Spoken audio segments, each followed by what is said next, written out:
German process गरिसकेपछि सबभन्दा confusion चिज भनेको फाइनेन्सियल डकुमेन्टको हो। हरेक ठाउँमा छुट्टा छुट्टै फाइनेन्सियल डकुमेन्ट देखाउन पर्छ भनेर हल्ला चलिरहेको हुन्छ, चाहे त्यो फेसबुक ग्रुप होस् या कुनै युट्युब भिडियो होस् या अरू ठाउँमा होस्। त्यसैले आज यस भिडियोमा म A to Z public university, private university र पब्लिक युनिभर्सिटी विथ फी हरेक तिनटैमा के डकुमेन्टहरू चाहिन्छ त भन्ने बारेमा बताउने छु। र यदि हजुरहरूले भिडियो लास्टसम्म हेर्नुभयो भने अरू कतै केही रिसर्च गर्न पर्दैन, सबैले यहीँबाट सबै थाहा पाएर जानुहुन्छ। ल अब ढिलो नगरी लागौँ हामी भिडियोतर्फ।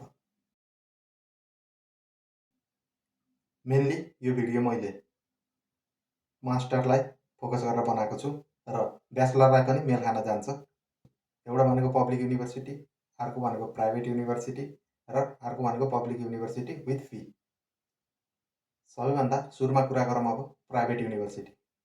यदि हजुरहरू प्राइभेट युनिभर्सिटीमा आउँदै हुनुहुन्छ जर्मनी भने चाहिँ सबभन्दा पहिला त म भन्न चाहन्छु जतिसक्दो प्राइभेट युनिभर्सिटीमा यहाँ नआएको राम्रो, जतिसक्दो पब्लिक युनिभर्सिटीलाई एप्लाई गरेर आउनु होला।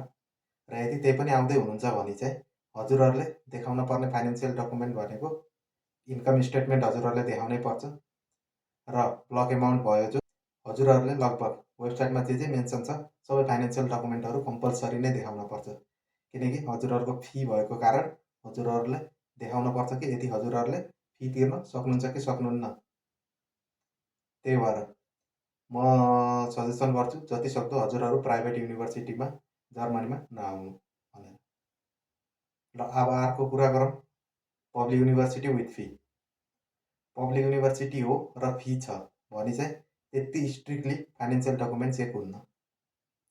हजुरहरूले सक्नुहुन्छ र हजुरहरूलाई देखाउन सजिलो छ फाइनेन्सियल स्टेटमेन्ट भने चाहिँ हजुरहरूले फाइनेन्सियल स्टेटमेन्ट बनाउन सक्नुहुन्छ, त्यो भनेको प्लस पोइन्ट हो। तर मैले जति रिसर्च गरेको छु र जतिजनासित कुरो गरेको छु हजुरहरू विदाउट इन्कम स्टेटमेन्ट पनि भिजा एप्रुभ हुने गर्दछ यदि हजुरहरूको पब्लिक युनिभर्सिटी हो र फी छ भने। तर हजुरहरूले के गर्नुपर्छ भने फाइनेन्सियल डकुमेन्टमा हजुरहरूको फी बराबर र ब्लक एमाउन्ट बराबर ब्याङ्कमा पैसा देखाउन पर्छ र हजुरहरूले कम्तीमा नि 3 देखि 6 महिनाको ब्याङ्क स्टेटमेन्ट देखाउन पर्छ। र अर्को कुरो मेन मलाई आउने कमेन्ट भनेको ब्याङ्क स्टेटमेन्ट कसको देखाउने। ब्याङ्क स्टेटमेन्ट त्यसैको देखाउने हो जसकोमा ब्लक एमाउन्ट छ र यो ख्याल गर्नु होला त्यो ब्याङ्क स्टेटमेन्टमा पैसा आएको देखियोस्, हजुरले पैसा हालेको देखियोस्, किनकि ब्याङ्क स्टेटमेन्ट खास माग्ने नै त्यही भएर हो कि हजुरहरूले वान डे ब्यालेन्स देखाउन हो कि भनेर कन्फर्म गर्नको लागि ब्याङ्क स्टेटमेन्ट माग्छ। त्यसैले त्यो ब्याङ्क स्टेटमेन्टमा जसको देखाउँदै हुनुहुन्छ त्यसमा चाहिँ देखियोस् कि पैसा आएको छ भनेर। र त्यो ब्याङ्क स्टेटमेन्टमा पहिलेदेखि राम्रै ट्रान्जेक्सन भएको भइरहन पर्छ भन्ने छैन।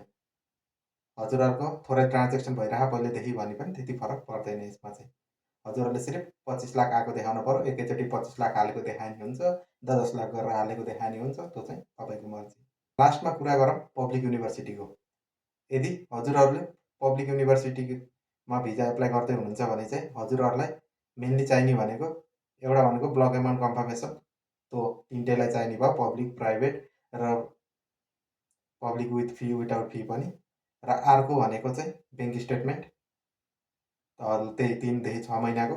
99% केसमा यति डकुमेन्टहरू भइसकेपछि हजुरहरूले पब्लिक युनिभर्सिटीमा भिसा पाउनुहुन्छ र योभन्दा धेरै देखाउन पर्दैन। अब हजुरहरूले भन्नु होला कसरी थाहा पाइस् के गरिस् भनेर। मेन कुरो भनेको यो भनेको मैले रिसर्च गरेको, हजुरहरू जस्तै यहाँ आउनुभन्दा अघि धेरैजनासित सोधेँ बुझेँ रिसर्च गरेर थाहा पाएको। मसित 10 देखि 12 जना स्टुडेन्ट मेरो साथीहरू एकैचोटि आएका हामी सबैले सिर्फ ब्याङ्क स्टेटमेन्ट र ब्लक एमाउन्टमा चाहिने पैसा देखाएर आएको, कसैको भिजा रिजेक्ट भएको थिएन। यदि हजुरहरूको अति नै किस्मत खराब छ भने चाहिँ माग्ला इन्कम सर्टिफिकेट, नभए चाहिँ पब्लिक युनिभर्सिटीलाई 99% केसमा डकुमेन्ट माग्दैन। त्यति चाहिँ ढुक्क हुन सक्नुहुन्छ जसले जे भने पनि।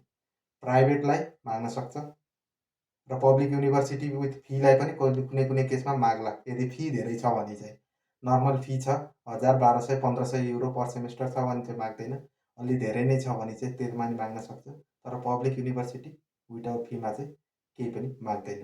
हजुरहरू कन्फिडेन्ट भएर जान सक्नुहुन्छ इन्टरभ्यूमा। सिर्फ ब्याङ्क स्टेटमेन्ट र ब्लक एमाउन्ट कन्फर्मेसन लिएर जान सक्नुहुन्छ। यही थिए यी 3टा सिनारियोहरू। हजुरहरूले अब कुनमा जाँदै हुन्छ त्यही अनुसार हजुरहरूले फाइनेन्सियल डकुमेन्ट बनाउन सक्नुहुन्छ।